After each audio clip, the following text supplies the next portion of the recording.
November 3rd, 2023. 2:47 a.m. Cristiano Ronaldo couldn't sleep.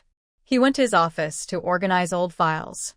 In a box labeled Manchester 2008, he found an old hard drive he didn't remember owning. He plugged it in. Found a folder called Family Dinner, April 2008. Pressed play. What he saw in that 11-minute video destroyed him. Because in that video, his father was alive, trying desperately to connect with him. And Cristiano, 23-year-old Cristiano, completely ignored him. And 6 months after that video was recorded, his father died. This is the story of a video Cristiano Ronaldo wishes he'd never found. And how it changed everything he thought he knew about regret, second chances, and what it means to truly be present. November 2023. Riyadh, Saudi Arabia. Cristiano Ronaldo was 38 years old, playing for Al Nassr, living in a massive compound, surrounded by wealth and success. But success doesn't cure insomnia. And that night, like many nights, Cristiano couldn't sleep. Too many thoughts, too much pressure, too many ghosts. He'd been thinking about his father lately. José Dini Saveiro. Dead for 18 years. Cristiano had been 20 when he died. Just a kid, really. A kid playing for Manchester United. A kid who thought he had all the time in the world.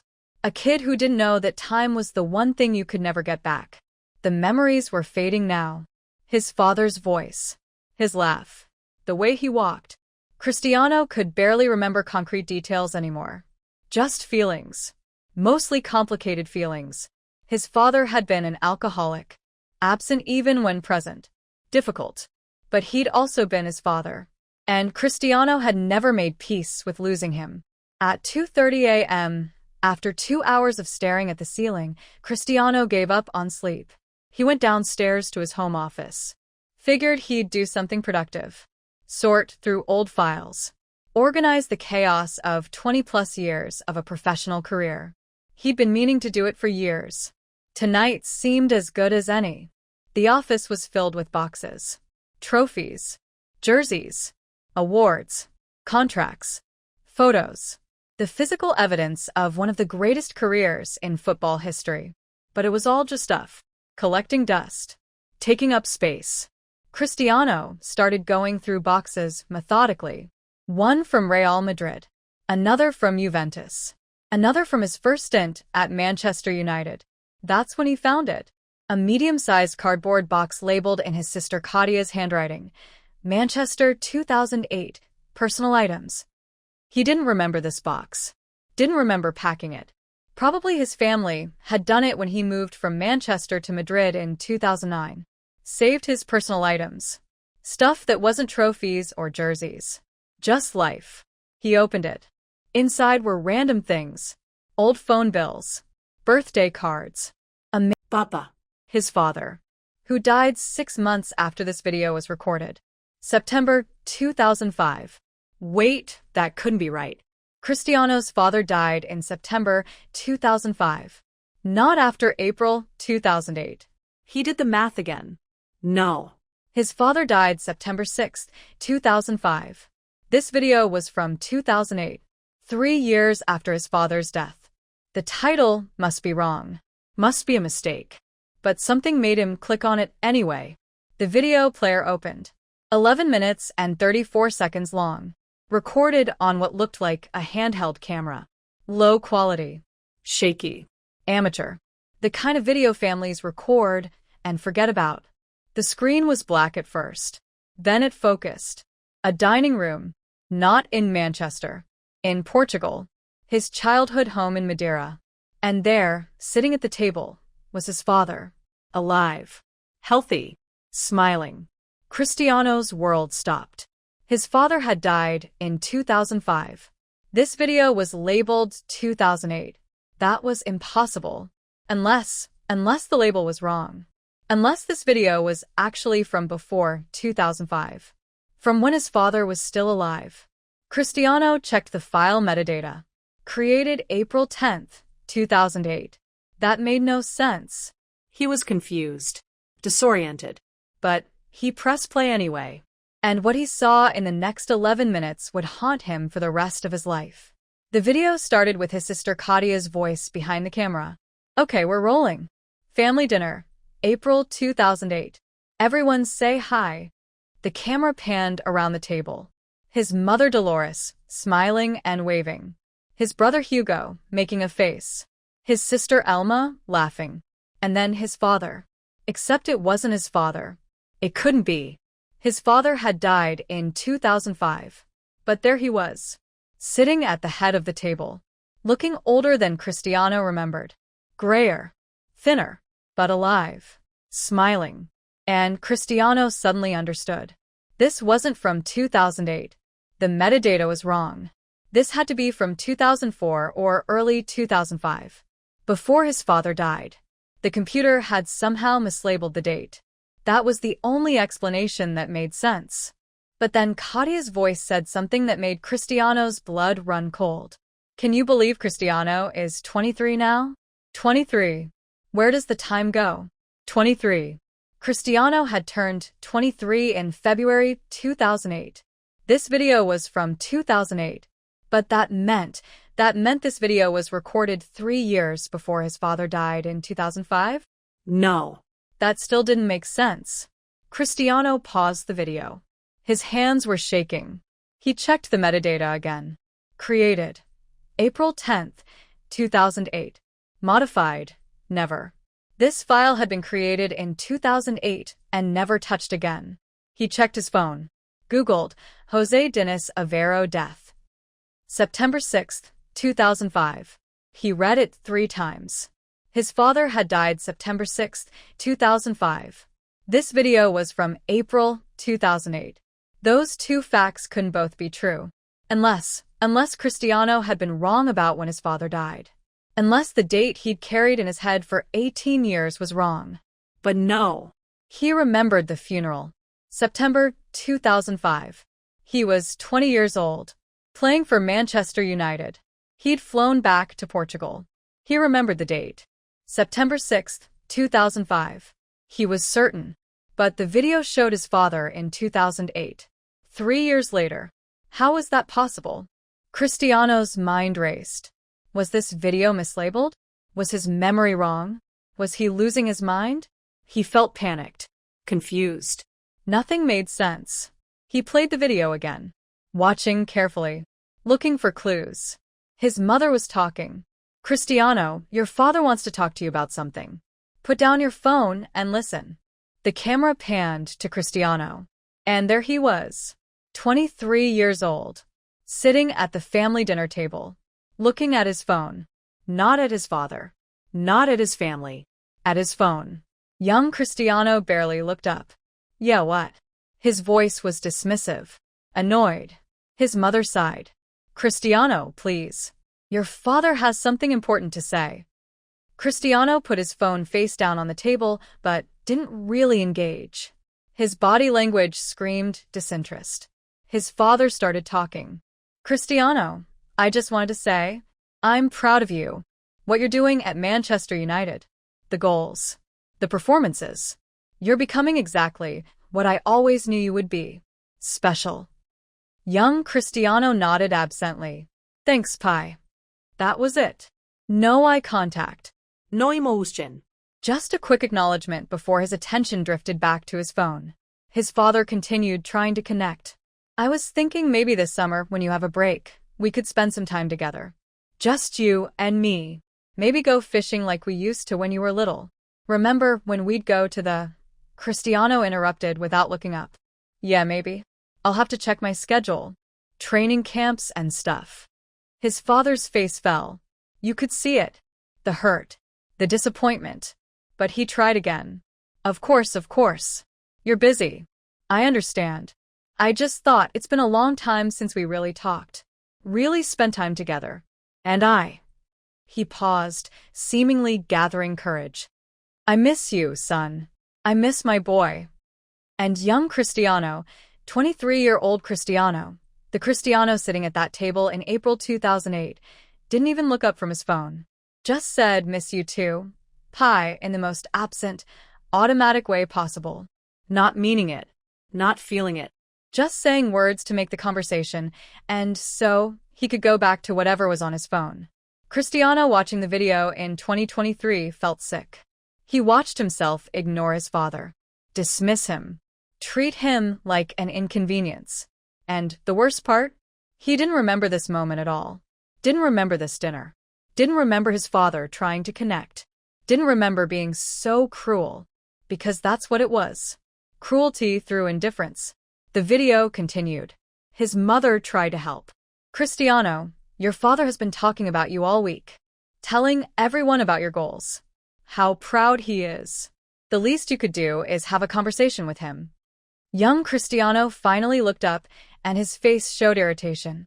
I am having a conversation. I said I'm busy this summer. What else do you want me to say? His father raised his hand gently. It's okay, Dolores. He's young. He has a big career. I understand. But his voice was sad. So sad. And young Cristiano didn't hear it. Or didn't care. He stood up from the table. I have to make a call. Work stuff.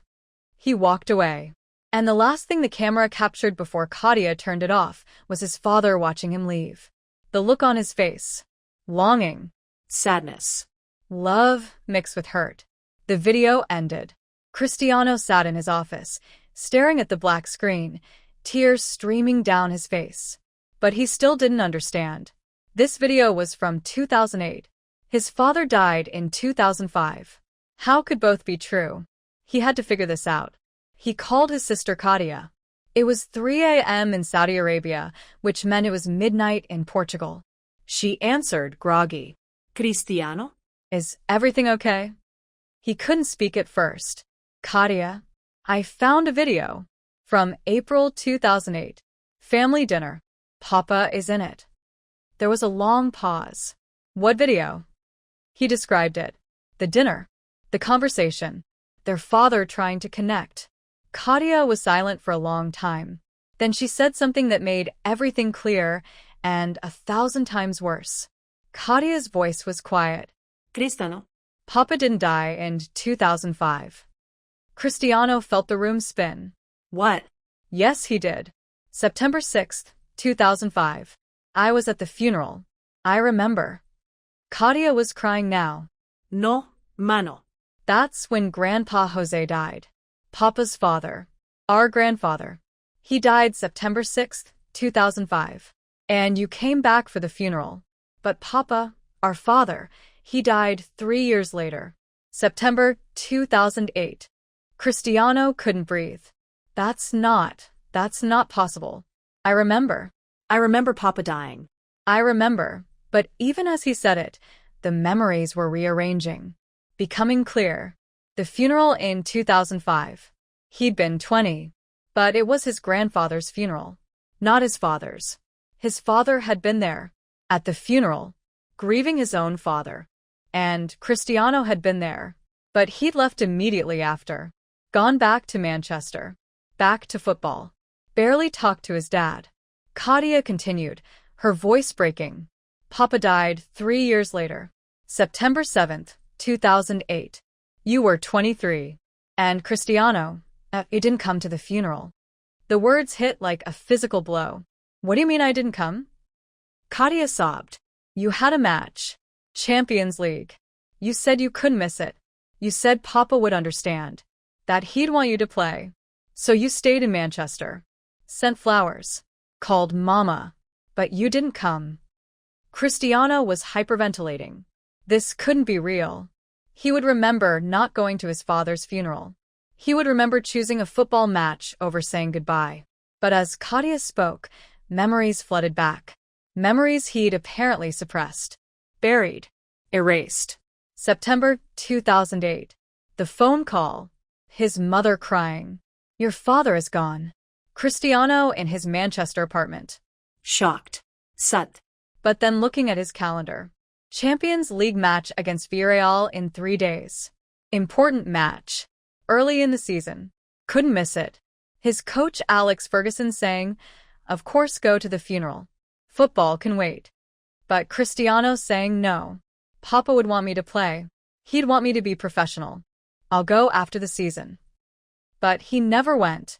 After the season ended, he told himself it was too late. His father was already buried. What was the point? He'd visit the grave eventually. But he never did. And somehow, over the years, his mind had merged his grandfather's funeral with his father's death. Created a false memory where he'd been there. Where he'd said goodbye. When in reality, he'd chosen football. Chosen a Champions League match over his father's funeral. Katia, how did I forget this? His sister's voice was harsh now. Angry. You didn't forget, Cristiano. You buried it. Because it was easier to pretend you were there than to face what you actually did. You rewrote your own memory. Convinced yourself Papa died in 2005 when you were young and didn't know better. Instead of 2008 when you were 23 and made a choice. A terrible choice. Cristiano was sobbing now. Why didn't anyone tell me? Why didn't Mama say something? Why didn't you? Katia's anger turned to sadness. We did. For years. But every time we brought it up, you'd change the subject. Or say you didn't want to talk about it. Or make an excuse. So eventually we stopped. We let you live with your false memory. Because it seemed less painful than forcing you to face the truth. The truth. The horrible, devastating truth. His father had been alive in 2008. That video was from 6 months before he died.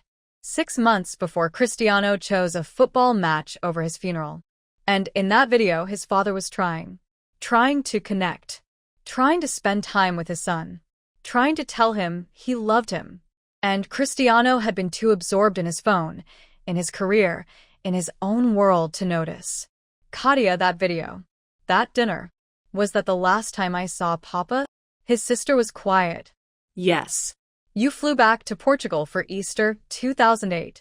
Stayed for 3 days. That dinner was the second night. And you left the next morning. Said you had to get back for training. Papa asked you to stay one more day. You said you couldn't. That was the last time you saw him. 6 months later, he was gone. And you didn't come. Cristiano couldn't speak. Couldn't think. Couldn't process. His entire understanding of his own history was wrong. He'd lived for 15 years thinking he'd been there for his father's death. Grieving. Making peace. But he hadn't.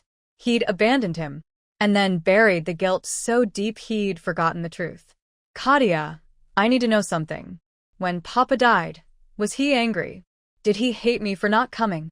His sister was silent for a long time. No, mano. He wasn't angry. He told Mama the day before he died. He told her, don't be upset with Cristiano. He's living his dream. I'm proud of him. Even at the end, even after you chose football over him, he was proud. He defended you. That made it worse. So much worse. If his father had been angry, at least that would have been justified. At least that would have made sense. But pride? Defending him? Loving him unconditionally even when Cristiano didn't deserve it. That was unbearable. What Cristiano did next would change his entire perspective on his life, his career, and the choices he'd made. After hanging up with Katia, Cristiano sat in his office in complete shock. His hands were shaking. His mind was chaos. He looked back at the hard drive. For other videos. He'd only watched one. Part of him wanted to stop. Wanted to close the laptop and forget this night ever happened. But he couldn't. He had to know. Had to see. He clicked on the first video. Easter Sunday lunch. The video started. His whole family around the table. Laughing. Talking. And there was his father. Serving food. Making jokes. Engaged. Happy. The camera panned to Cristiano. He was sitting slightly apart from everyone. On his phone. Again. Not participating. His father tried to include him. Cristiano, tell everyone about your goal against Roma last week. The bicycle kick. Young Cristiano barely looked up. It was fine. Just a goal. His father's enthusiasm deflated. He'd clearly been talking about that goal with pride. Wanted his son to share the moment. But Cristiano dismissed it. Made it meaningless. The video continued. His family telling stories. Laughing. His father looking at Cristiano every few minutes. Trying to catch his eye. Trying to connect. And Cristiano, oblivious or uncaring, stayed on his phone. At one point, his mother said, "Cristiano, put that phone away. Spend time with your family. You're only here for 3 days." Young Cristiano sighed dramatically. "I am spending time. I'm right here." His mother's face showed frustration. Being in a room isn't the same as being present. Young Cristiano rolled his eyes. Rolled his eyes at his mother. Like a teenager. At 23 years old. The video ended. Cristiano felt sick. He opened the next video. Cristiano training in garden. This one was shorter. His father had set up a makeshift goal in the backyard. Was kicking a ball around. Clearly hoping Cristiano would join him. The camera showed his father calling out, Cristiano. "Come play with your old man. Show me some tricks." Young Cristiano appeared briefly. "Can't, Pi. I have a training schedule. Can't mess it up." His father's face showed disappointment, but he nodded. Of course. Professional training is important." But then he muttered something quietly, not realizing the camera caught it. "Would be nice to just play sometimes. Like when he was little. Before it all became so serious." The sadness in his voice was crushing. His father missed him. Missed the boy who used to play football for fun. Who used to spend time with him just because. Not the professional who couldn't spare 5 minutes to kick a ball with his dad. Cristiano opened the third video. Dolores cooking. His mother in the kitchen preparing a big meal. His father came in to help her. They were talking quietly. The camera was set up on the counter, recording without them fully realizing. His father said he's different now. More distant. "I don't know how to talk to him anymore. Everything is about football. Goals. Training. Success. I'm proud of him, but I miss my son." His mother replied, "He's under so much pressure, Jose. The whole world watching. Expectations. It's hard for him." His father nodded. "I know. But I wish he'd see that none of that matters to me. I don't care if he scores goals or wins trophies. I just want to know my boy. Spend time with him. Tell him I love him, without feeling like I'm interrupting something more important." Tears in his father's eyes now. Real tears. "Sometimes I think, when I'm gone, will he even miss me? Or will he just be relieved he doesn't have to make time for his inconvenient father anymore?" His mother was crying too. "Don't say that. He loves you. He just doesn't know how to show it." His father smiled sadly. "Maybe. Or maybe I'm just not important enough anymore." Cristiano, watching this in 2023, was destroyed. His father had felt unimportant, inconvenient, a burden, and Cristiano had made him feel that way. Not intentionally, not maliciously, but through indifference, through choosing everything else over him, through being physically present but emotionally absent. One more video. Hugo and Katia being silly. This was clearly just his siblings joking around, having fun. Nothing serious. But in the background, barely visible, was his father. Sitting alone on the couch, watching his children with a small smile. And Cristiano could see it now. The loneliness. Even surrounded by family, his father looked lonely. Because the one person he really wanted to connect with, his son who'd made it out of Madeira, who'd become a star, that person was in another room. On his phone. Living in another world. The video ended. All 5 videos watched. And Cristiano sat in his office at 4 a.m., broken. Completely broken. His whole life, he'd thought he was the victim. The son who lost his father too young. The boy who never got to make things right. But that was a lie. His father had been alive. Had been trying. Had been reaching out. And Cristiano had been too self-absorbed to notice. Too focused on his career to care. And when his father died, Cristiano hadn't even shown up. Chose a football match. A meaningless football match that he couldn't even remember now, 15 years later. Over saying goodbye to the man who gave him life. Who supported him. Who loved him unconditionally even when Cristiano didn't deserve it. Tears in his father's eyes now. Real tears. Sometimes I think, what Cristiano did at 5 a.m. that morning would shock everyone who knew him. At 5 a.m., Cristiano got in his car. Didn't tell anyone where he was going. Just drove. to the Al Nasser training facility, let himself in with his key, went to the field. Empty. Dark. Quiet. He sat down in the center circle, where he'd scored so many goals, where thousands of fans had chanted his name, and he called his mother. She answered, panicked. It was 2 a.m. in Portugal. Cristiano? What's wrong? Are you hurt? He couldn't speak at first. Just cried. Cristiano, talk to me. What happened? Finally, he managed words. I found a video, Mama. From 2008. With Papa. And I remember now. I remember what I did. What I didn't do. His mother was quiet. You talked to Katia. He nodded even though she couldn't see. Yes. Mama, why didn't you hate me? When I didn't come to the funeral. When I chose football over Papa. Why didn't you disown me? His mother's voice was gentle but firm. Because you were my son. And you were in pain. And you were young and foolish and thought you had all the time in the world. You didn't understand, yet that time was the one thing you couldn't get back. But I hurt him. Papa felt unimportant. I saw it in the videos. He thought I didn't care about him. His mother sighed. Yes. He did feel that way. But he also understood. He knew the pressure you were under. The expectations. He didn't blame you, Cristiano. He blamed himself. Thought he wasn't good enough. That's why it hurt him so much. Not because he was angry at you, but because he felt he'd failed as a father. That he wasn't worthy of your time. That made it worse. How can you say he wasn't angry? I didn't come to his funeral, Mama. I chose a football match over saying goodbye. What kind of son does that? His mother's voice broke. A son who was running. Running from pain. Running from guilt. Running from the reality that your father was sick and dying and you couldn't save him. So you pretended it wasn't happening.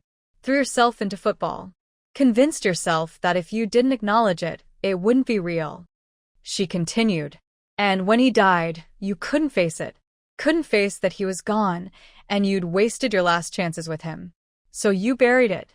Rewrote the memory. Made yourself believe you'd been there. Been a good son. Because the truth was too painful. I saw you doing it. Saw you creating a false history. And I let you. Because I thought it was the only way you'd survive. Cristiano was sobbing on the phone. I don't know how to live with this, Mama. How do I live knowing I did that to him? Knowing I can never fix it? Never apologize? Never make it right? His mother was crying too now. You live by not making the same mistake again. By being present for the people in your life now. By honoring your father's memory through your actions. He's gone, Cristiano. You can't change the past. But you can change the future. But I don't deserve forgiveness. His mother's voice was strong. Maybe not. But your father forgave you before he died. He told me, tell Cristiano I understand. Tell him I love him. Tell him to live his life without guilt. Those were his exact words. So, who are you to not accept his forgiveness? Who are you to carry guilt he didn't want you to carry? They talked for 2 more hours. His mother told him stories about his father. Good memories. Bad memories. Real memories. Not the sanitized version Cristiano had created. His father had been an alcoholic. Had struggled. Had failed many times. But he'd also loved his family. Tried to be better. Fought his demons the best he could. He was human. Flawed. But real. By the time they hung up, the sun was rising over Riyadh. Cristiano was still sitting in the center circle. Exhausted. Emotionally drained. But something had shifted. For 15 years, he'd run from this truth. But you can't run forever. Eventually, you have to stop. Face yourself. Face your mistakes. Face your regrets. He pulled out his phone. Opened his Instagram. And did something he'd never done before. Something his PR team would hate. Something completely unplanned and unpolished. He posted the video. The 11-minute video of him ignoring his father. With a caption he wrote right there, sitting on the field at 7 a.m., not caring how it sounded or what people would think. The caption read, I found this video tonight. From April 2008. 6 months before my father died. In it, he's trying to talk to me, trying to connect, telling me he's proud, asking to spend time together. And I'm ignoring him, looking at my phone, treating him like an inconvenience. I don't remember this moment. I buried it, along with the fact that when he died 6 months later, I didn't go to his funeral. I chose a football match instead. For 15 years, I convinced myself I'd been there, that I'd said goodbye. But I didn't. I wasn't there, and I can never get that chance back. I'm posting this because I need to face what I did. I need to stop running from my mistakes. And I need others to see this and learn from it. Don't make my mistake. Don't take the people you love for granted. Don't assume you'll have time later. Don't choose work over family. Don't ignore the people trying to love you. Because one day they'll be gone. And all you'll have left is videos of moments you weren't really present for. And regrets that will haunt you forever. I'm sorry, Papa. I'm so sorry I didn't see you. I didn't hear you. I didn't choose you. I wish I had. I wish I could go back. But I can't. So all I can do is tell you, wherever you are, that I love you. I always did. I just didn't know how to show it. And now? It's too late. He pressed post. Didn't think about it. Didn't second guess. Just put his truth out into the world. Raw. Unfiltered. Broken. Within minutes, the post exploded. Millions of views. Thousands of comments. Every news outlet picking it up. Ronaldo's emotional confession. Ronaldo admits skipping father's funeral. The video that destroyed Ronaldo. But the response wasn't what his PR team feared. It wasn't judgment. It was empathy. Thousands of people shared their own stories. I did the same thing. I missed my mother's last days because of work. I didn't say I love you enough. I took them for granted. The post became a collective confession. A shared grief. A global acknowledgement that so many people live with the same regret. Famous people started commenting. Athletes. Actors. Musicians. All sharing their own stories of missed chances. Of parents they ignored. Of time they wasted. Of regrets they carried. LeBron James wrote, "This hit me hard. Made me call my mom at 4 a.m. just to tell her I love her. Thank you for your honesty, brother." But the most emotional responses came from people watching their parents age, saying, "I needed to see this. I needed the wake-up call. I'm going to visit my dad this weekend. Going to put down my phone. Going to really listen. Thank you for sharing this." And that, Cristiano realized, was why he posted it. Not for absolution. Not for sympathy. But because if even one person learned from his mistake, his father's memory would mean something. His pain would have purpose. His family called. His siblings. All crying. Telling him they loved him. That they were proud of him for facing the truth. His mother said Papa would be proud too. Not of what you did, but of who you're becoming. Someone who can admit mistakes. Who can be vulnerable. Who can use pain to help others. That's real strength, Filio.